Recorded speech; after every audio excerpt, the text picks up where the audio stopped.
Bom, agora a gente está começando e a gente está recomeçando com aquela pergunta que a gente terminou no nosso último encontro. O que acontece com as crianças se elas morrem quando são pequenininhas? Vão para o céu ou vão para o inferno? Ou como que a gente sabe? Se é que a gente pode saber. Eu sei que é um assunto meio complicado, então não tenha medo de errar, porque a gente vai errar. Mesmo que eu fale uma resposta, pode ser que ela esteja errada também. Então, sinta-se à vontade para contribuir. Eu acho que tem a ver com a questão da consciência do pecado, né? Hum, Da, que às vezes a criança é um instinto, não tem, ela não sabe dizer se aquilo que ela fez é certo ou errado, ela não tem uma maturidade ainda para entender a questão do que é pecado. uhum. Essa, pelo menos é a minha visão, assim. Eu Ou não, concordo, né? É concordo totalmente com você. errado. Então, concordo com você, mas aí a pergunta é, se ela morre enquanto ainda não tem essa consciência, para onde ela vai? Então, se ela não tem essa maturidade, eu entendo que ela segue para o mesmo caminho daqueles que conhecem e vivem uma vida com Jesus. Então ela vai para o céu. É, Então Herodes foi um evangelista. Todo mundo que ele matou abaixo de 2 anos foi tudo para o céu. as crianças sim, ele talvez não. Ou não dá para saber, né? Não sei. Não dá para É, ter certeza se realmente é isso. e aí, vamos. Quem mais? Então, esse é o raciocínio que a gente está fazendo. A gente chega nesse beco. Ok, se a questão é consciência do pecado, então, se ela não tem consciência, ela não pode ser condenada por uma coisa que ela não tem consciência. A dúvida é quando passa a ter consciência. Pode ser com 2 anos, pode ser com 5, né? Pode ser com 12, sei lá. Mas até lá, então, ela iria para o céu, se morresse? E a partir da consciência, então, ela está sujeita a ir para o inferno?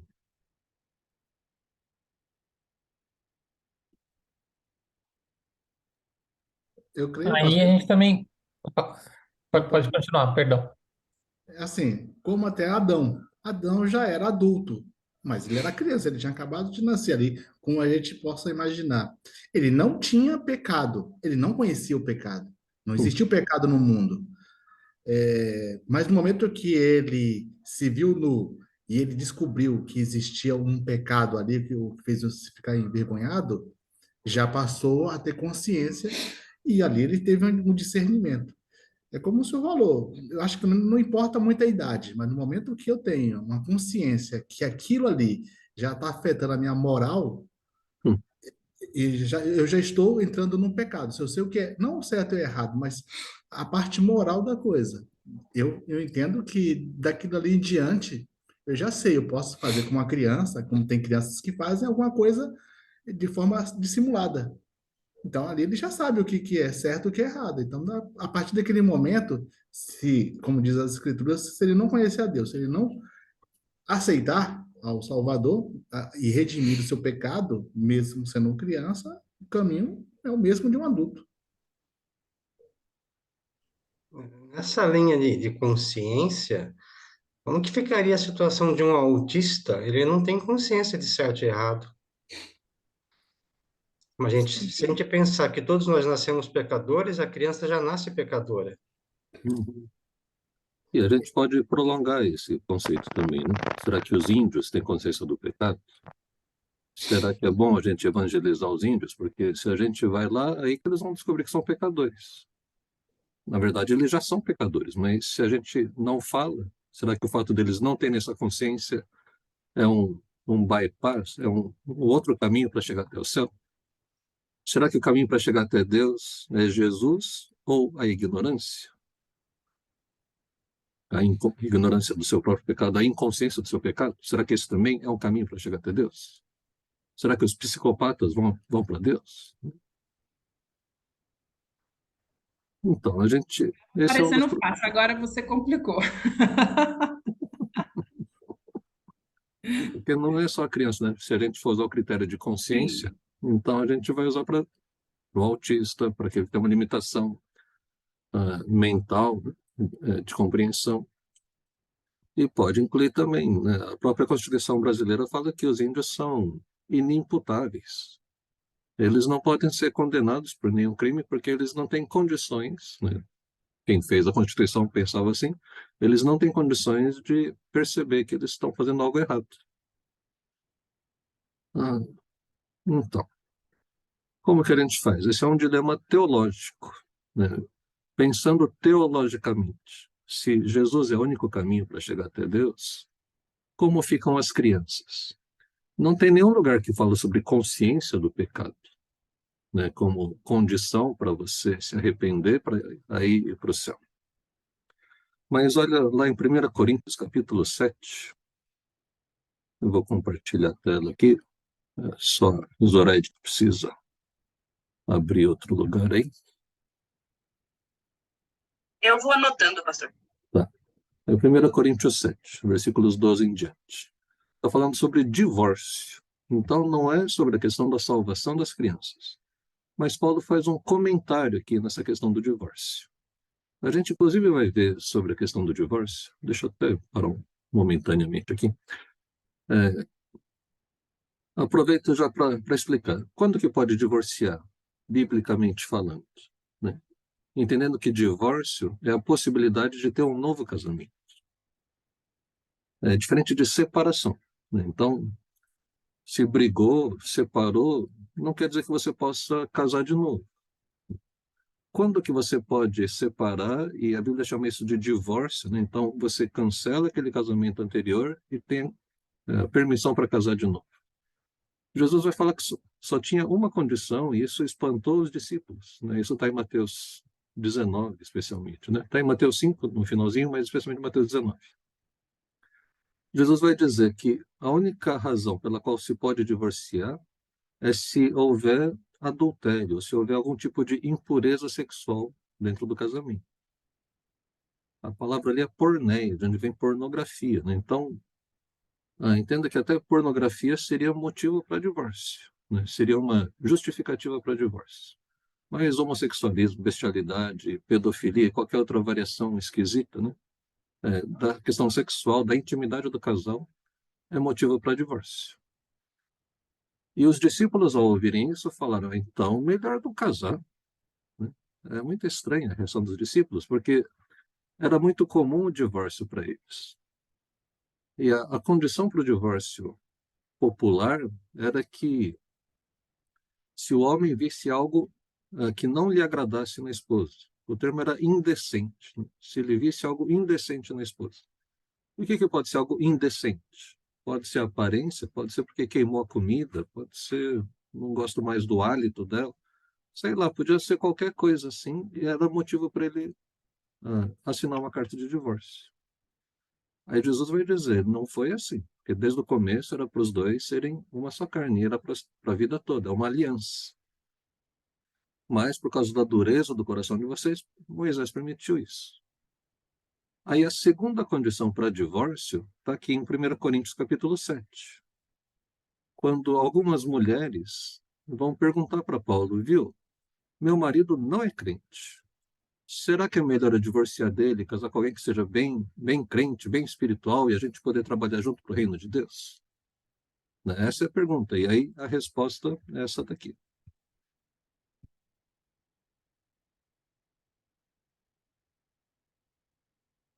Aos outros eu mesmo digo isto, não o Senhor. Se o irmão tem mulher descrente, ela se dispõe a viver com ele, não se divorcie dela. E se uma mulher tem marido descrente e ele se dispõe a viver com ela, não se divorcie dele. Então está falando, não divorcie. Se ele quiser ir embora porque você se converteu, deixa ele ir. Vai em paz, né? Fica tranquilo. Agora, você que é crente, se divorciar daquele que não é crente, não faça isso. Versículo 14, que é o comentário.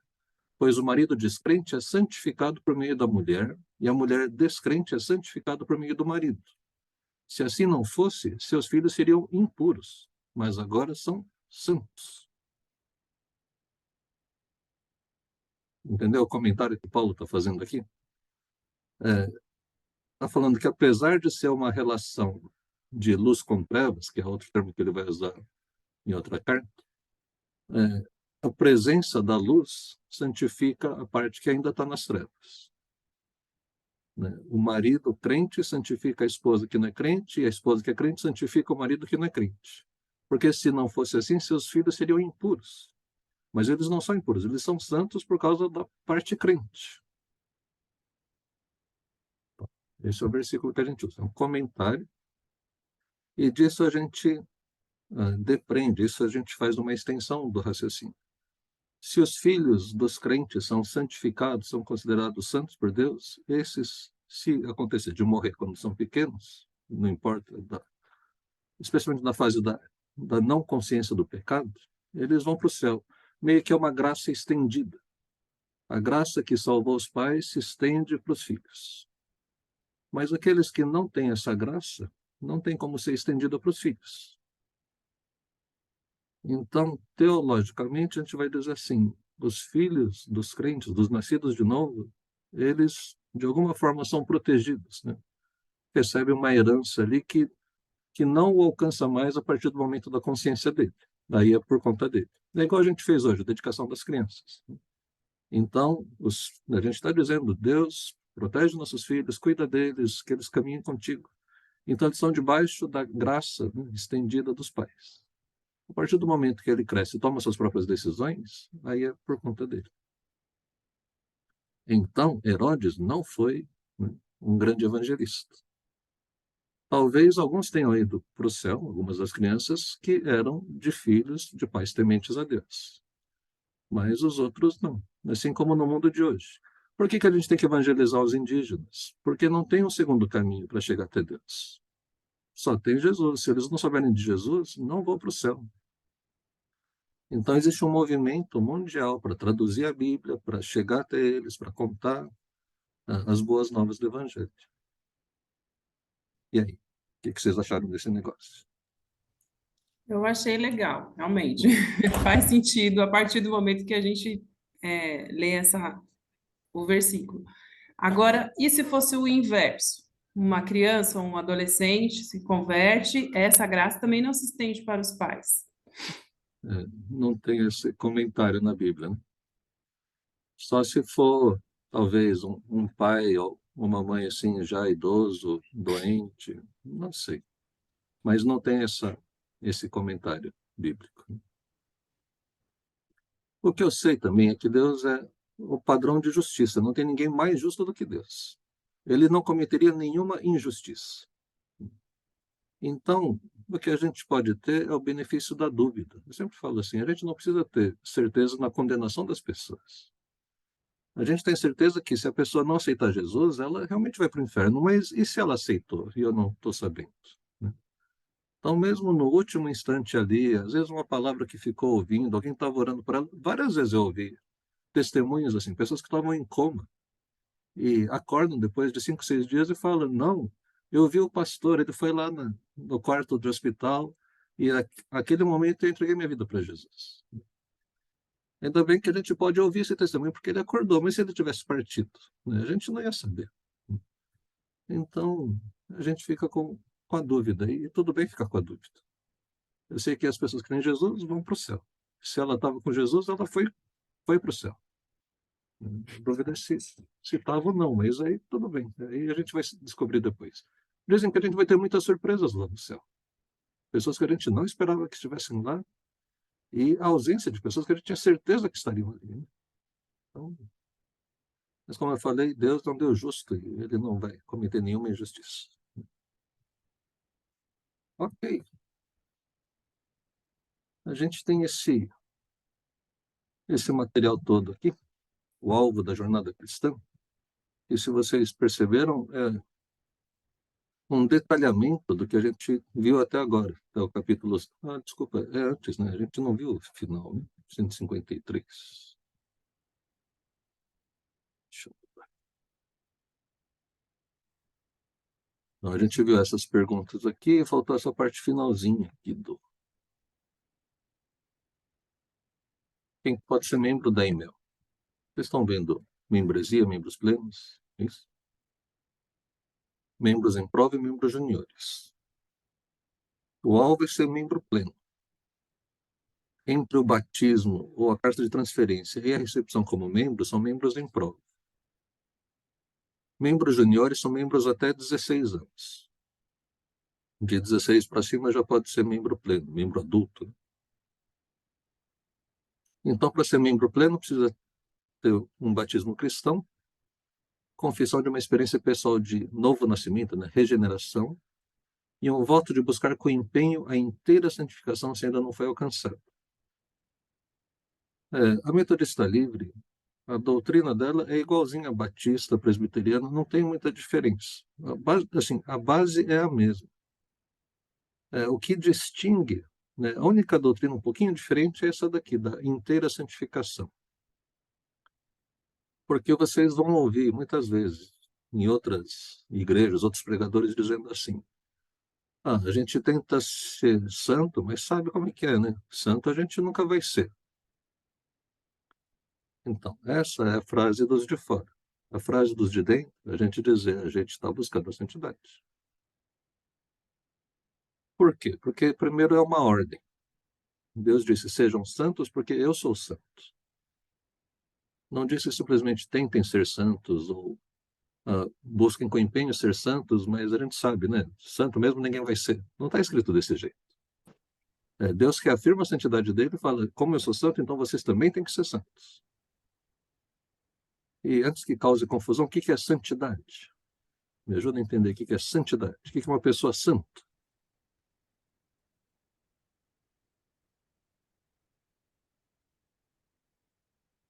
Nosso encontro é interativo, você pode entrar várias vezes, espero a sua opinião.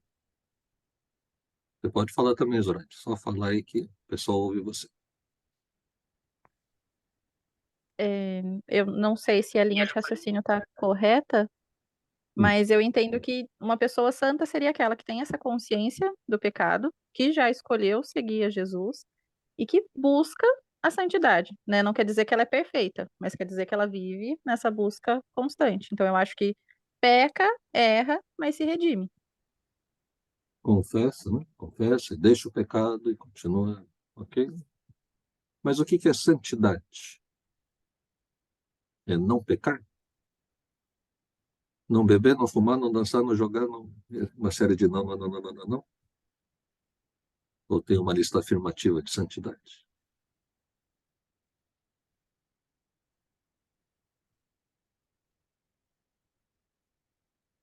Vocês lembram qual que era o maior mandamento?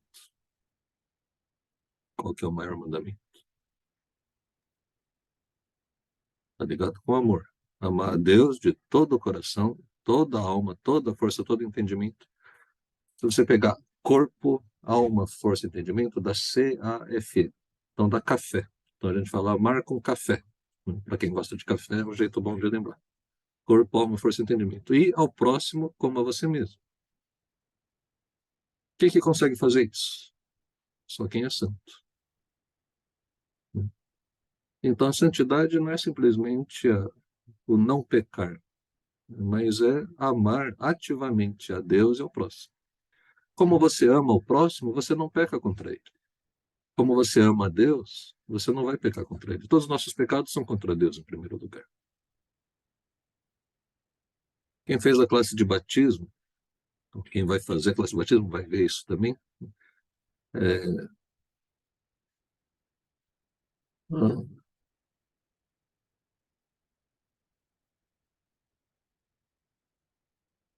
O arrependimento, a consciência do pecado, tem a ver com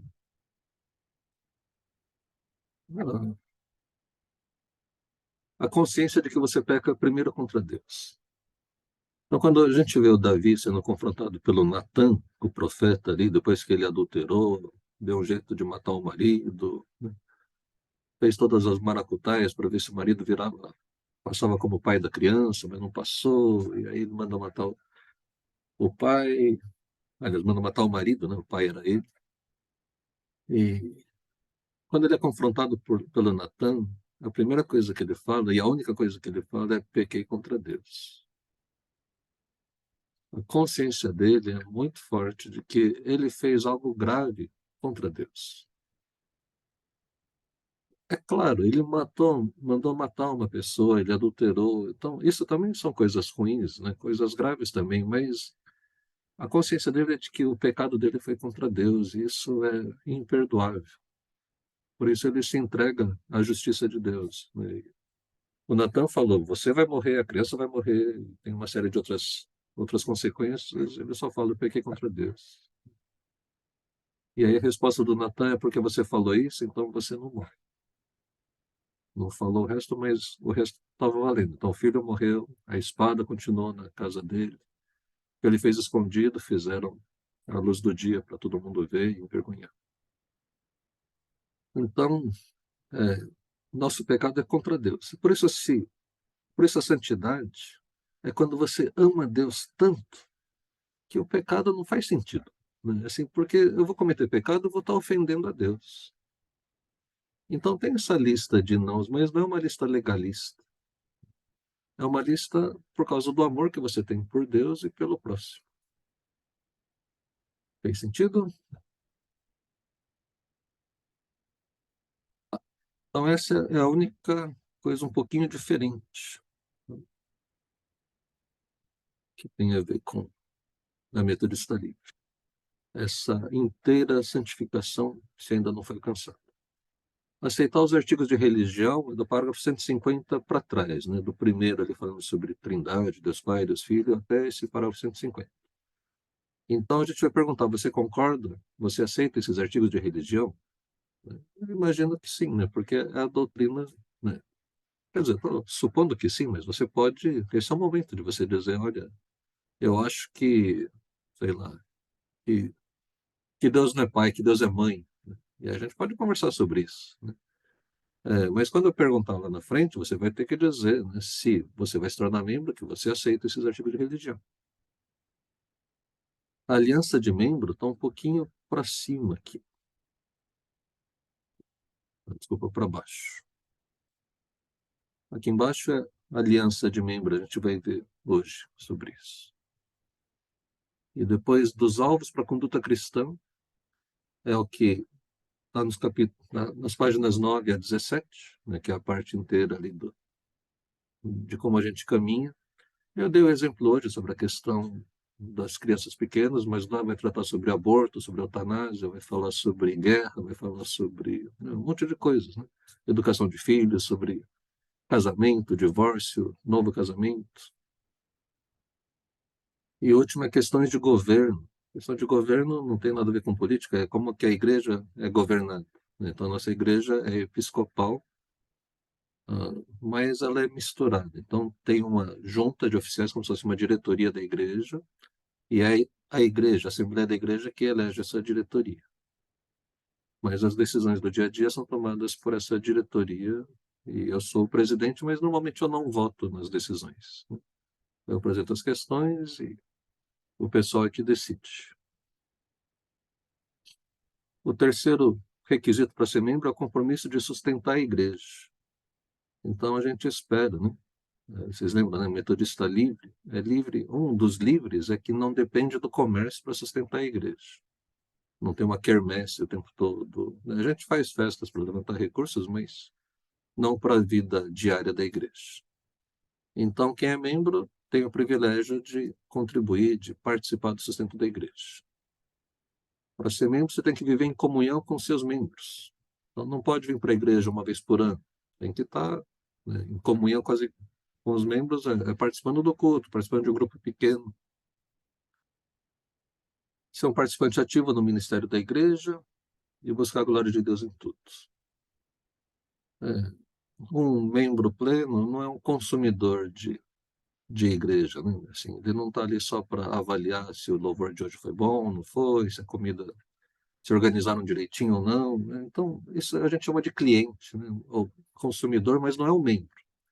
O membro é aquele que vestiu a camisa e fala: não, a nossa igreja. Então, até o jeito de falar. Porque às vezes eu converso com algumas pessoas, a pessoa fala assim: não, mas é na igreja de vocês. Eu falei: opa, como igreja de vocês? Você não é membro dessa igreja? É nossa igreja, né? Então, até o jeito de falar dá, assim, revela se a pessoa vestiu a camisa ou não. Disseram, tá. Aprovação de participação na membresia pela Junta Administrativa Local, nessa diretoria tem que aprovar o nome de vocês. E a gente tem uma declaração pública desses votos. Então vai ter uma recepção de membros lá na frente. Direito da membresia é só votar e assumir cargo. E julgamento e apelação se for acusado de falhar em cumprir essas condições de membresia. A gente nunca teve nenhum julgamento, só para você ter uma ideia, porque as pessoas teriam direito a ser julgada, mas se ela saiu da igreja, saiu. Sim, a gente não vai lá chamar para. Quando que a gente encerra sua membresia? Quando você pede, né, a gente pode fazer uma transferência, assina uma carta de transferência, apresenta você para outra igreja. Ou se você se afastou voluntariamente e não falou nada. Na nossa igreja, se você ficar 1 ano sem vir para a igreja, a gente coloca numa parte que chama de membros inativos. Está em estado de atenção ali. Se ficar 2 anos sem vir para a igreja, sem justificativa, então tem justificativa. Ó, eu estou indo trabalhar em outra cidade, mas eu quero continuar membro aqui. Tudo bem, né? Ah, minha mãe está doente, eu preciso ficar em casa, não consigo participar dos cultos, né? Então a gente entende essas exceções. Mas se a pessoa sai, não fala nada, passou 2 anos, né? Então a gente exclui do rol de membros. E se eu quiser ser membro de novo? Aí vem para cá outra vez. A gente faz gosto de novos membros mais uma vez, para lembrar dessas coisas e tudo bem, né? Se for só do primeiro ano do membro inativo e voltou, a gente só coloca o nome na lista dos membros ativos.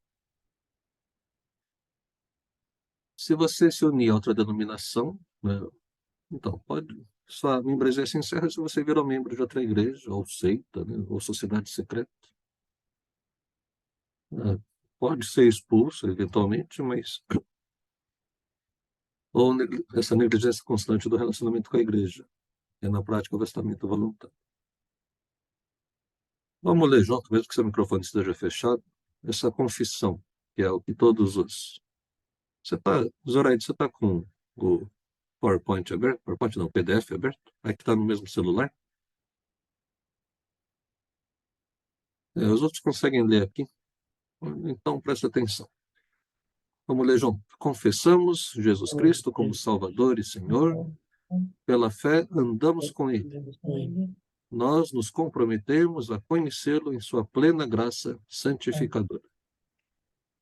Então, essa confissão é compartilhada por outros 3 milhões de metodistas livres ao redor do mundo.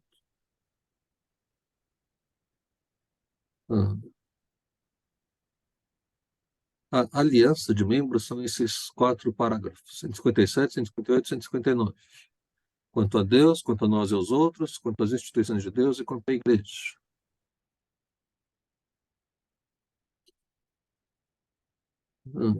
Kézia, você pode ler para a gente o 157? Como povo dele, reverenciamos e adoramos a Deus, nós nos comprometemos a desenvolver os hábitos da devoção cristã, submetendo-nos à mútua prestação de contas, praticando orações particulares e em grupo, estudando as Escrituras e participando do culto público e da Santa Ceia. Continua? Uhum. Observar o dia do Senhor, separando-o para adoração, renovação e serviço, dar nossa lealdade a Cristo e à Igreja, abstendo-nos de qualquer aliança que comprometa nosso compromisso cristão. Isto faremos pela graça e poder de Deus. No dia que for feita a recepção de membros, vai ser tipo um jogral, e aí todo mundo vai dizer, isto faremos pela graça e poder de Deus. Tem alguma dúvida sobre o que a gente viu aqui? Com o que você está se comprometendo junto com a gente? Desenvolver hábitos da devoção cristã. Então, você está se comprometendo a ler a Bíblia, passar tempo com Deus, né? Ter o tempo devocional, a fazer jejum regularmente. A gente se submete a mútua prestação de contas. É muito triste quando eu vou encontrar famílias que, assim, não é que precisava prestar contas, mas nunca pediu ajuda e está numa situação assim de desespero. Então vem avisar que está separando do marido. Eu falei, mas assim, a gente nem conversou nada, você só veio me dizer isso que está separando, né? A ideia é que a gente precisa andar como corpo, né? Por isso que é importante estar num grupo pequeno. Se você vem só para o culto de manhã e não tem esse vínculo com outras pessoas, é difícil você passar por um problema e você não tem a quem recorrer. Você não tem confiança nas pessoas. Mas se você anda com um grupo pequeno, você conhece elas conhecem você. Você começa a faltar, elas vão ligar para você para perguntar por que está faltando, né? Aconteceu alguma coisa? Precisa de ajuda? E é assim que é o corpo de Cristo. Então você precisa ajudar os outros, mas também precisa se deixar ajudar. Então a gente vai estudar a Bíblia, vai participar do culto, da Santa Ceia, observar o dia do Senhor. Então tenha um dia para buscar a Deus. Normalmente é no domingo, mas se por acaso o seu trabalho for domingo de manhã, vai domingo à tarde. Se é domingo o dia todo que você trabalha, arranja um outro dia. Mas precisa ter um tempo de você parar, é o descanso e buscar a Deus. O último é dar nossa lealdade a Cristo e à igreja. A gente traduz isso como a gente fala bem da nossa igreja. É um dos valores da nossa igreja. Porque a gente, se você não gosta dela, não fique nela. Assim não faz sentido, né? Tem gente que não gosta de um lugar e fala, esse lugar é horrível. Por que está aqui? Vai embora. Não, eu quero ficar aqui, mas quero ficar criticando todo mundo. É coisa esquisita, né? Então isso mostra que tem algum problema com você, não é com a igreja. Assim, nossa igreja tem sido um lugar muito bom, né, tanto de acolhimento, para edificação. A gente tem buscado a Deus para orientar em tudo isso. Não é a maior igreja, não é a melhor igreja, mas a gente leva Deus a sério, né? E se você quer fazer parte dessa igreja, espero que seja assim também. Vivemos, pedir para o Neto, você pode ler, quanto a nós e aos outros? Vivemos vidas íntegras e santas e mostramos misericórdia a todos, ministrando tanto as necessidades físicas quanto as espirituais. Nós nos comprometemos permanentemente livres de atividades e atitudes de que corrompam a mente e prejudicam o corpo, ou que promovam tais coisas. Respeitar o valor de todas as pessoas como criadas à imagem de Deus, nos esforçando para sermos justos e honestos em todos os nossos relacionamentos e negócios. E isto faremos pela graça e poder de Deus. Uhum. Então, nosso compromisso é ajudar quem a gente está enxergando, quem está perto da gente. Lembra lá do quem é o meu próximo, né? Jesus vai dizer, o próximo é aquele que se importou.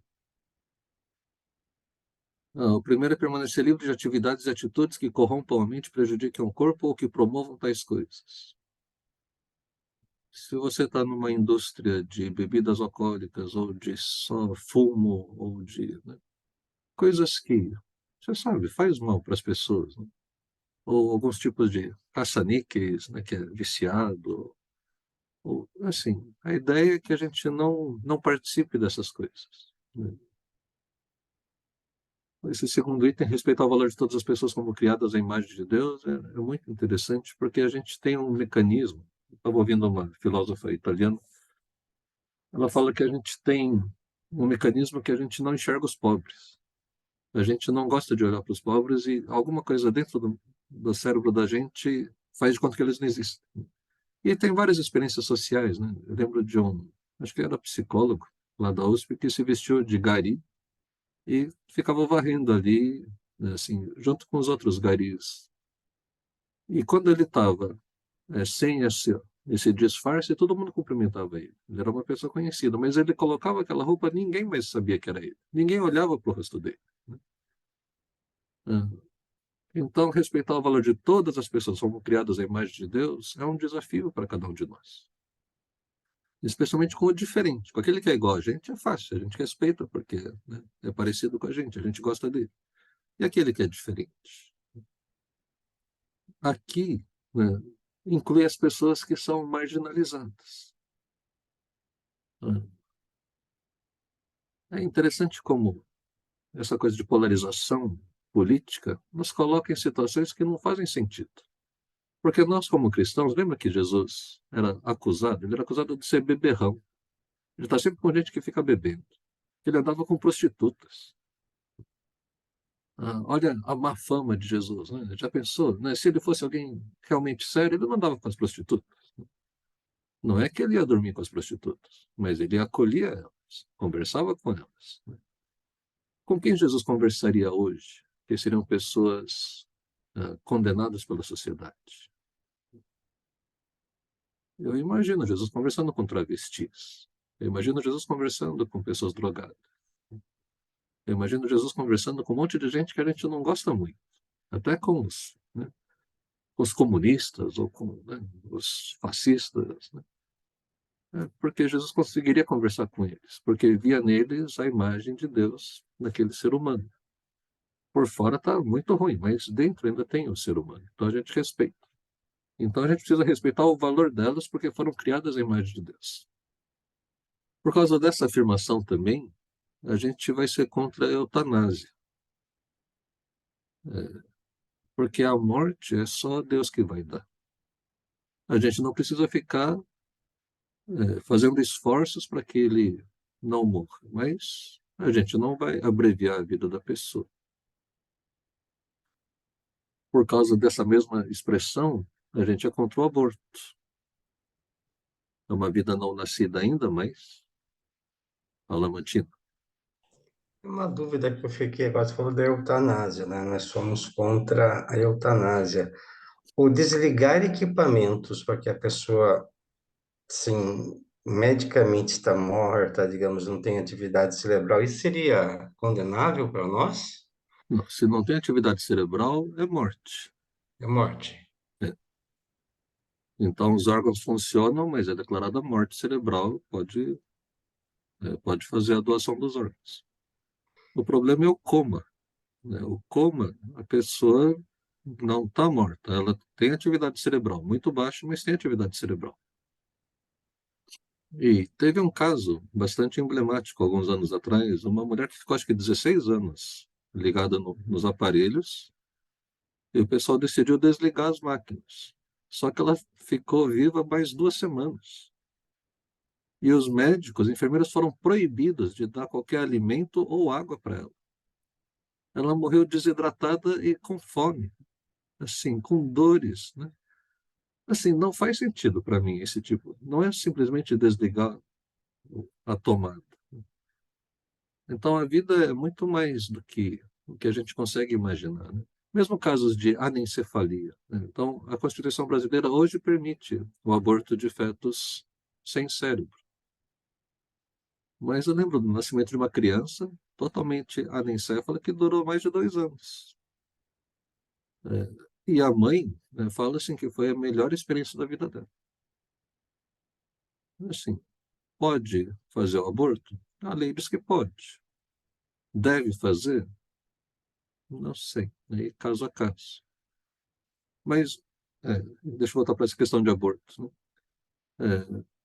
O aborto não é assim proibido absolutamente. A gente acompanha casos mais recentes, uma menina de 10 anos. Tenta imaginar uma criança de 10 anos. Está grávida, 9 meses grávida ali.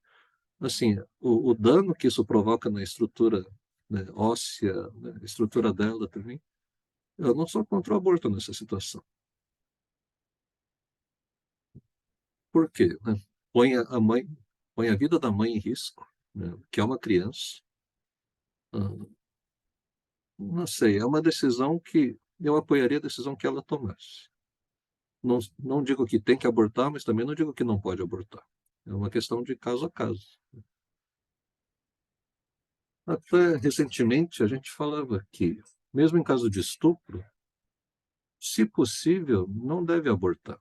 Tem a criança e coloque para adoção. Mas eu entendo que é fácil a gente falar isso do lado de fora, né? A mãe, o sofrimento que ela teve na questão da violência, assim,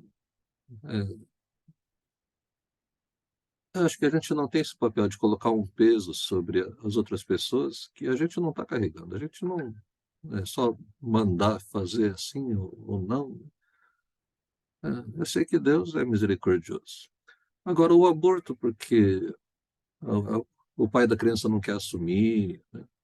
Eu não sei, tem tantos abortos. São tantas mortes, né, por aborto. Não sei se vocês já viram números, são impressionantes. A gente fica impressionado com o número de judeus mortos na Segunda Guerra, 6 milhões.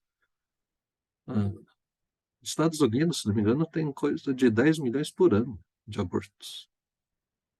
10, 12 milhões de abortos. Então, é uma catástrofe também. Então, esse aborto muito facilitado não está certo também, né? Então, tem alguma coisa errada. E para mim, é morte, né? É o tipo de assassinato. Então, você justifica o assassinato por uma causa maior. Não pode ser porque o meu corpo é meu, eu faço o que eu quero, né? Esse é o motivo mais egoísta do mundo, né? Mas se tem outras razões, eu acho que tem espaço também, conforme a medicina vai avançando. Você vai ver na continuação, ele vai falar também sobre a alocação de recursos finitos. Melhorou bastante, né? Mas se vocês, pessoal que tem um pouco mais, que é jovem há mais tempo, vai lembrar que primeiras inseminações artificiais nascia 8, 9 crianças, né? Porque colocava um monte de óvulos férteis para ver, porque normalmente morria vários e sobravam um ou dois. Mas a tecnologia melhorou e aí estava nascendo 8, 9, parece gato, né? Assim, tá tendo 8, 9 filhos, não pode assim, né? O que o pessoal fazia? Colocava 8, 9 e depois ia lá e tirava os mais fraquinhos, deixava os mais viáveis. Então, aí não deve fazer isso, porque aí é como se fosse pequenos abortos que você está fazendo. Então, mesma questão de métodos contraceptivos. O João, não sei se está entendendo essa conversa toda, né? Mas métodos contraceptivos, como é que faz para não ter outro filho? Você pode tomar algum tipo de pílula, pode usar camisinha, mas aí o DIU é uma espécie de um araminho que fica ali e ele não deixa o óvulo se fixar. O pessoal fala que isso é um tipo de abortivo, né? Então, prefira outros, não o DIU, né? Então, aí cada coisa, assim, tudo por causa dessa frase. Respeitamos o valor de todas as pessoas como criadas à imagem de Deus. Desde aquele que está no ventre da mãe até aquele que já está com 80 anos e está no hospital e não faz mais nada. Nosso valor não está porque a gente produz. Nosso valor está no fato de que fomos criados à imagem e semelhança de Deus. Tudo bem, Anitta? Você ia perguntar alguma coisa?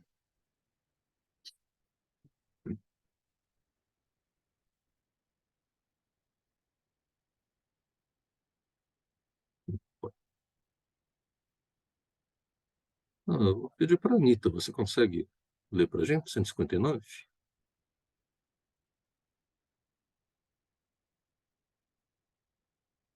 Precisa abrir seu microfone. Honramos e apoiamos as instituições ordenadas por Deus. Nós nos comprometemos a honrar a santidade do casamento e da família, valorizar e a criar os filhos, guiando-os à fé em Cristo, sermos cidadãos responsáveis e a orarmos por todos que lideram. Isso faremos pela graça e poder de Deus. Uhum. Estamos falando da família e da nossa cidadania. A gente deve criar bem nossos filhos, respeitar nosso marido, esposa e sermos cidadãos responsáveis. Orar pelos nossos governantes. A gente ora pelos governantes que a gente concorda e ora pelos governantes que a gente não concorda. Você pode até orar para que Deus tire ele, se você não concorda com ele, né? Mas deve orar por ele para que, se ele não sair, que Deus possa guiá-lo. Porque se ele faz isso bem, a gente vive vida boa. E por último, Mantina, você pode ler 160?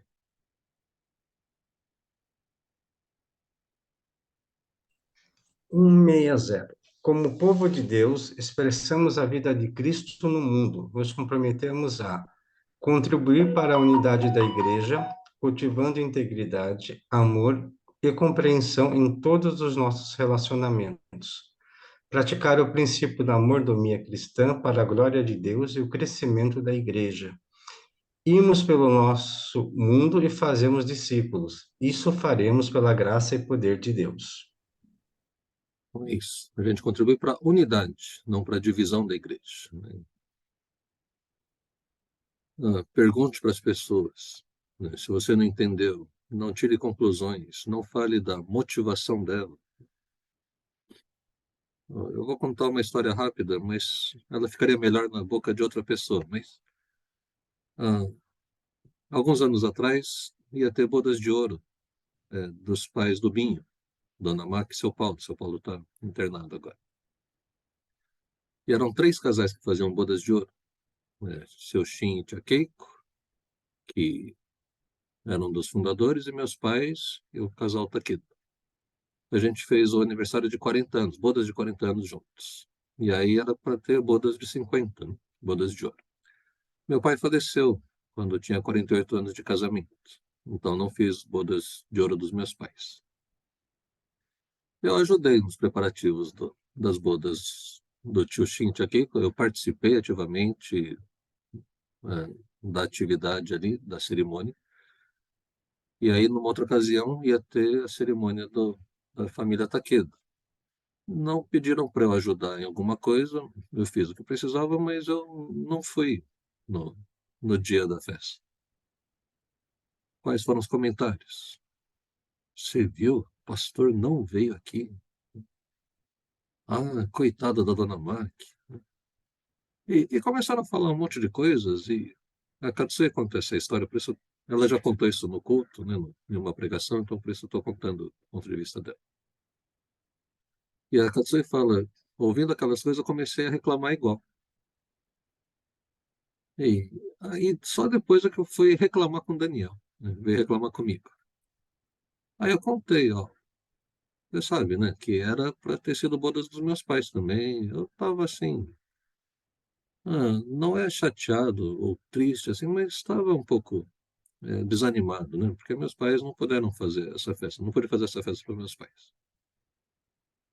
E aí a Katsui ficou assim, puxa, é claro que eu entendo, né?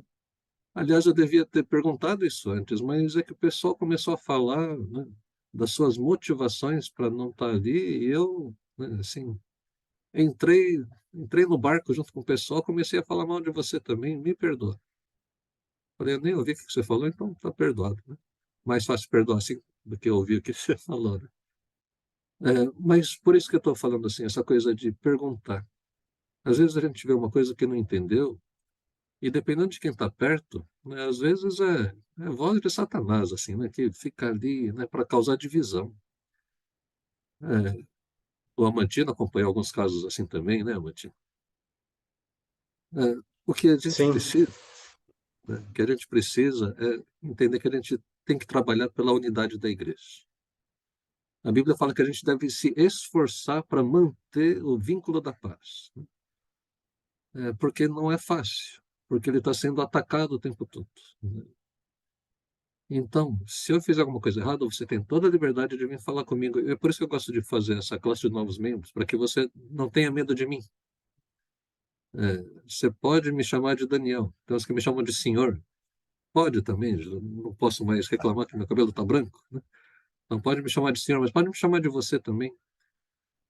A gente pode conversar e você pode dizer, olha, não estou entendendo isso, eu gostaria que fizesse tal coisa, vamos trocar uma ideia.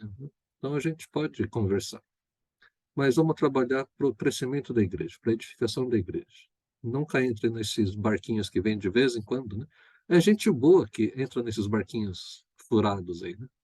Que vem falar uma coisa para você e, assim, eu acho que são meus amigos, mas de repente fala uma coisa que, né, não era uma coisa boa que falou.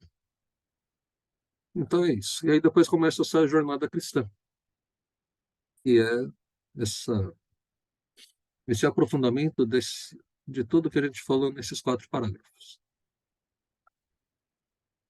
Então ficou de novo para semana que vem. Você tem mais uma semana para ler da página 9 até 17. E como eu falei, eu já li, eu já sei, eu já estudei, então se você falar que sabe, para mim está tudo certo. Mas é o momento de você olhar e pensar direitinho e a gente poder conversar aqui, né? Então, se tem dúvidas, a gente vai pelos que vocês têm dúvida. Senão, eu vou só falando, né, matéria dada e tá tudo certo, tá? Então, obrigado por mais um encontro.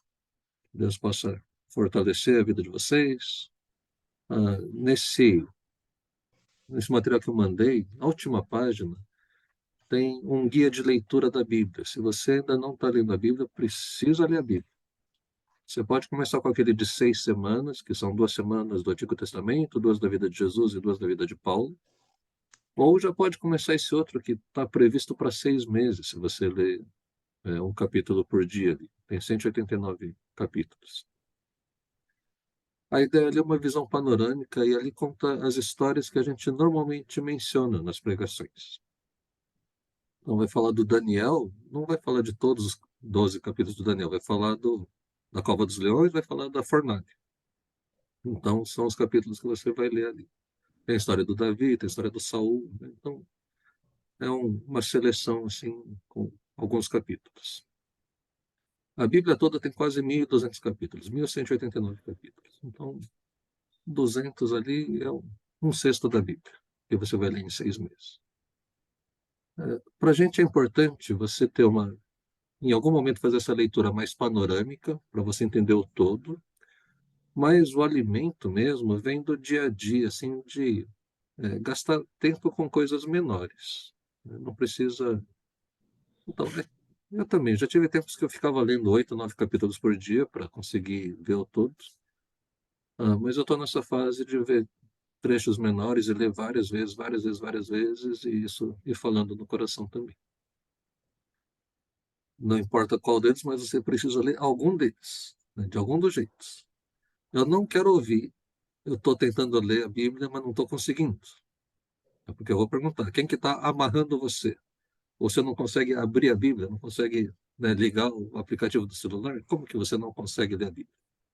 Então não venha falar que você está tentando. O tentando não funciona. Você precisa marcar um horário. Escolha um horário para você ler a Bíblia. Ou mais cedo, ou na hora do almoço. Mas tem que marcar na sua agenda. Coloca o alarme ali para tocar e você lembrar que tem que ler. Até virar um hábito. Tá bom? Roberto, você pode orar por nós?